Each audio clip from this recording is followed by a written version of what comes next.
কাঁকড়ার সাদামাটা ঝালটা যে এমন সুন্দর হয়েছিল আপনাদের আর কি বলবো। শুধুই কাঁকড়া দিয়েই খেয়ে ফেললাম, বাকিটা রেখে গেল। নমস্কার বন্ধুরা, আশা করি আপনারা সবাই ভালো আছেন, আমরাও সবাই ভালো আছি। আজ আমি হাজির হয়েছি একটি ভিডিও নিয়ে। ভিডিওটি হচ্ছে কাঁকড়ার সাদামাটা ঝাল। এখানে আমি সামান্য কিছু উপকরণে কাঁকড়া তরকারি রান্না করছি।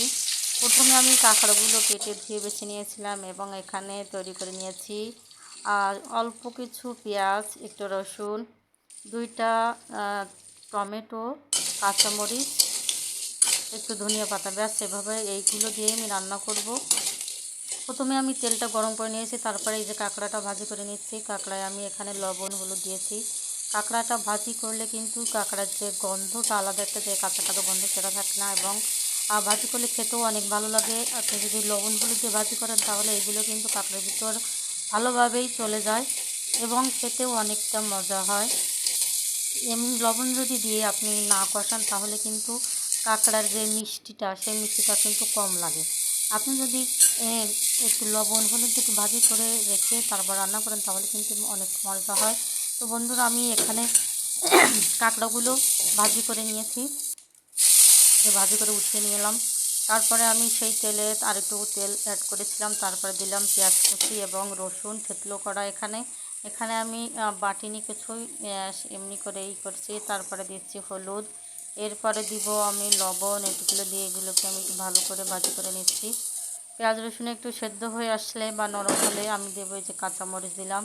কড়াইটা এমনভাবে ধরেছিলাম যে পড়ে যাচ্ছিল।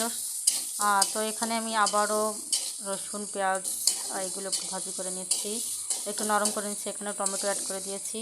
টমেটোগুলো একটু সেদ্ধ হয়ে আসলে আমি কাঁকড়াগুলো দিব। এখানে আমি একটু অপেক্ষা করছি সেদ্ধ হওয়ার। তারপর একটু আমি একটু সামান্য হলুদ আর একটু লবণ দিয়েছিলাম। দেখুন এখানে সব কিন্তু ভালোভাবে সেদ্ধ হয়ে গেছে। আর ভেজেটা রাখা কাঁকড়াগুলো আমি আবার দিয়ে দিলাম। কাঁকড়াগুলো মশলার ভিতরে আমি আবার একটু কষিয়ে নিব। দেখুন এই যে এভাবে আমি একটু কষিয়ে নিচ্ছি।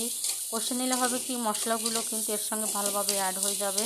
এই জন্য আমি আরেকটু ভালোভাবে একটু কষে নিচ্ছি। কাঁকড়ার ভুনা খেতে এভাবে হালকা মশলা রান্না করলে কিন্তু কাঁকড়ার আসল স্বাদটা পাওয়া যায়। আপনি যদি ভুনা করেন তাহলে কিন্তু ভুনার স্বাদটা বেশি লাগবে। কাঁকড়ার যে আসলে একটা ঘ্রাণ থাকে, সেই ঘ্রাণটা আপনি কিন্তু কম পাবেন। এই জন্য আমি সাধারণত একটু অল্প মশলায় রান্না করে দেখবেন যে কাঁকড়ার আসল স্বাদটা আপনি পেয়ে যাবেন।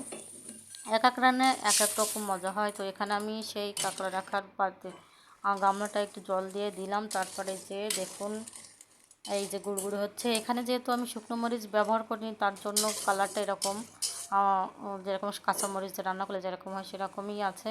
তারপরে আমি যে রান্নাটা শেষের দিকে আমি একটু দিলাম ধনিয়া পাতা। ধনিয়া পাতা দিলে এটি কিন্তু আলাদা একটা ঘ্রাণ আসে। এই যে আমি ধনিয়া পাতাটা অ্যাড করে দিলাম। ব্যাস দেখুন আমার রান্না প্রায় শেষ, রান্না শেষ। আমি এবার নামিয়ে নেব। তো বন্ধুরা, সবাইকে অনেক ধন্যবাদ আমার ভিডিওটি দেখার জন্য।